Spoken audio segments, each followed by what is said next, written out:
Hi boys and girls, welcome back. I got to talk to a couple of my kids in my class, and they really like the idea of reading the chapter books. So I'm going to continue on. I'm going to go on from book 8 in the Magic Tree House to book 9 of the Magic Tree House series. So I have it right here. It's called Dolphins at Daybreak. So let's see what Jack and Annie get themselves into this time.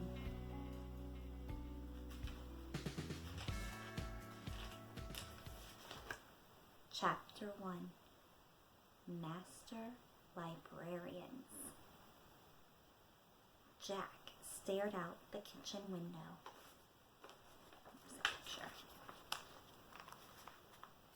The sun was not up yet, but the sky was growing lighter. Jack had been awake for a long time. He had been thinking about the dream he had. The dream about Morgan Le Fay. The treehouse is back, Morgan had said. I'm waiting. Jack wished that dreams were real. He missed Morgan's magic treehouse. Jack! His little sister Annie appeared in the doorway. We have to go to the woods now, she said. Why? Jack asked. I had a dream about Morgan, Annie exclaimed. She said the treehouse is back and she's waiting for us. That was my dream, said Jack. Oh, wow, said Annie. She told you too. So it must be important. But dreams aren't real, said Jack. Some dreams aren't, but this one is, said Annie. I can just feel it. She opened the back door. I'll see you later. Wait, I'm coming, said Jack. He raced up the stairs. Having the same dream must mean something, he thought. He grabbed his backpack and threw his notebook and pencil into it. Then he ran downstairs. We'll be back soon, Mom, Jack called into the living room. Where are you going so early? His dad called. Just for a quick walk, said Jack. It rained last night, called his mom. Don't get your shoes wet. We won't. Jack slipped out the door. Annie was waiting for him. Let's go, she said. The sky was pale gray. The air felt freshly washed. Jack and Annie ran up their quiet street to the Frog Creek woods. They headed between the trees. Soon they came to the tallest oak in the woods. There was a wooden house high in the treetop. It is back, whispered Jack. Someone looked out the window of the treehouse. A lovely old woman with long white hair. Morgan Le Fay. Come up, called the magical librarian. Jack and Annie climbed up the rope ladder and into the treehouse. In the dawn light, they stared at Morgan Le Fay. She looked beautiful in a red velvet robe. Jack pushed his glasses into place.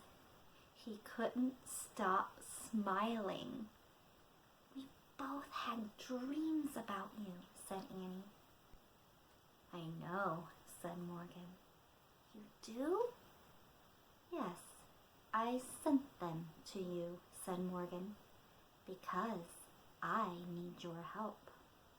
What kind of help? Said Jack.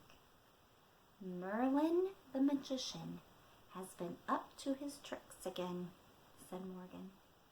so I haven't had any time to collect books for Camelot's library. Can we collect them for you? Asked Annie. Yes, but in order to gather books through time, you must be master librarians, said Morgan. Oh, well, Annie said sadly. But you can become master librarians, said Morgan, if you pass the test. Really? Said Annie. What kind of test? Jack asked. You must show that you know how to do research, said Morgan, and show that you can find answers to hard questions. How? Said Annie. By solving 4 riddles, said Morgan. She reached into the folds of her robe and pulled out a rolled up paper. The first riddle is written on this ancient scroll, she said. This book will help you find the answer. She held out a book. On the cover were the words Ocean Guide. Pretty cool 2-page spread there.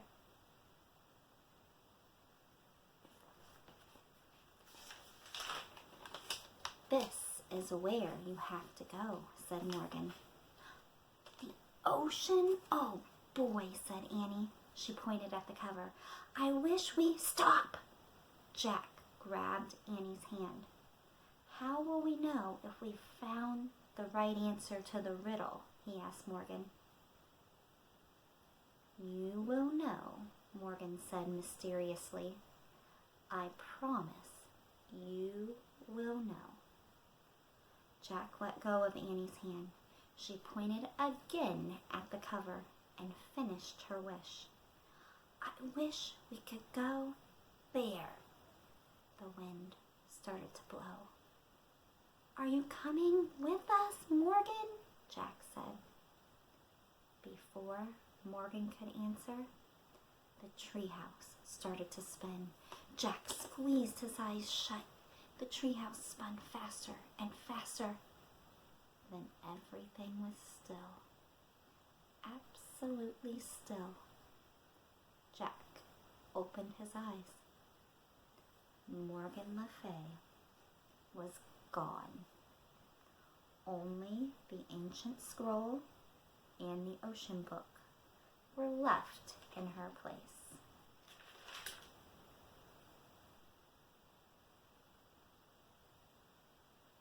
Chapter 2. The Reef. A breeze blew through the window. Seagulls cried. Waves lapped the shore. Annie picked up the riddle scroll. She unrolled it. Together, she and Jack read the riddle. Rough and gray as rock, I'm plain as plain can be, but hidden deep inside, there's great beauty in me. What am I?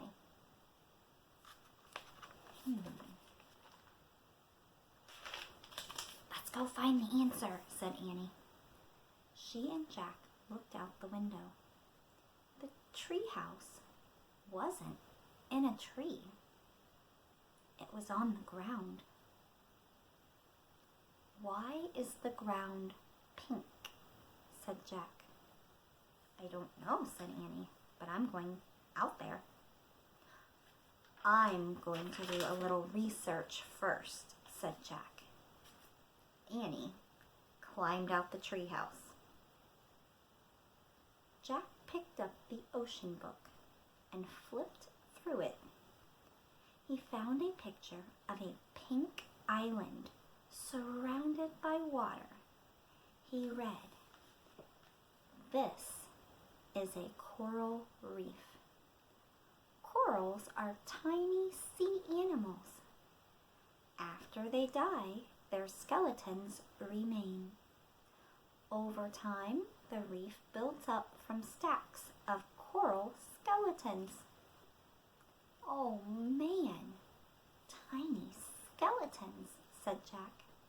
He pulled out his notebook and wrote, millions of coral skeletons. Jack, Jack, come look at this, cried Annie. What is it? I don't know, but you'll love it, she said. Jack threw his notebook and the ocean book into his pack. He climbed out the window. Is this the answer to the riddle? He called. I don't think so. It doesn't look very plain, said Annie. She was standing at the edge of the water. Beside her was a strange-looking machine. Jack hurried over the bumpy coral to get a better look. The machine was half on the reef and half in the clear blue water. It looked like a huge white bubble with a big window. Is it a special kind of boat? Asked Annie. Jack found a picture of the machine in the ocean book. He read, scientists who study the ocean are called oceanographers. Sometimes they travel in small diving vessels called submersibles or mini subs to study the ocean floor. It's a mini sub, said Jack. He pulled out his notebook. Let's get inside it, said Annie. No, said Jack. Actually, he did want to see what the sub looked like inside. But he shook his head. We can't. It's not ours.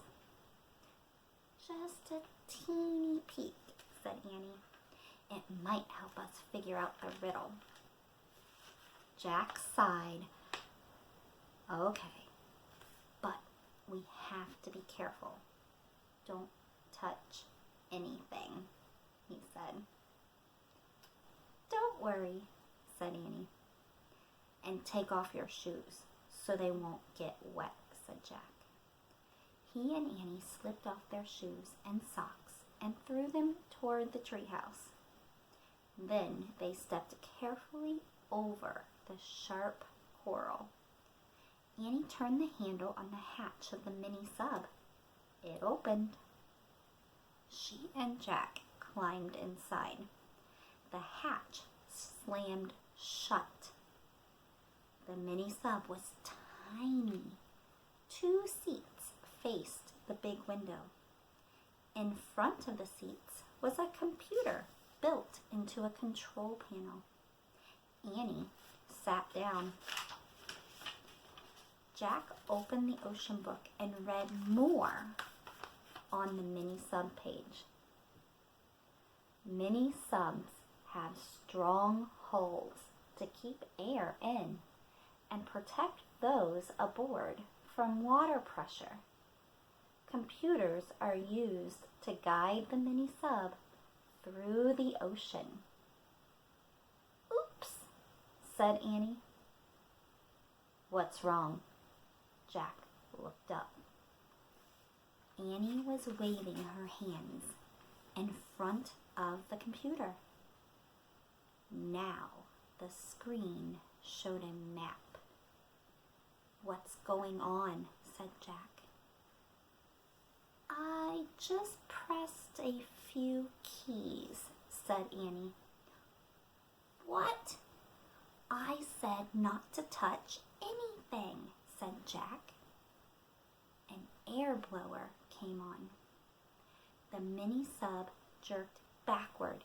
Get out, said Jack.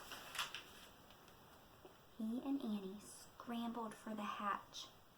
Jack grabbed the handle, but they were too late.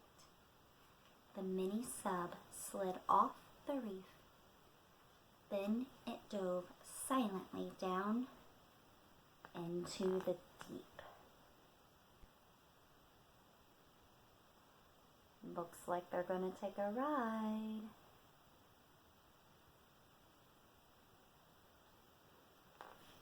That Annie. She doesn't always think things through, does she? Well, that brings us to the end of chapter 2. So, in my next video, I will read chapter 3 and 4. I wonder what they're going to find under the water. Until then,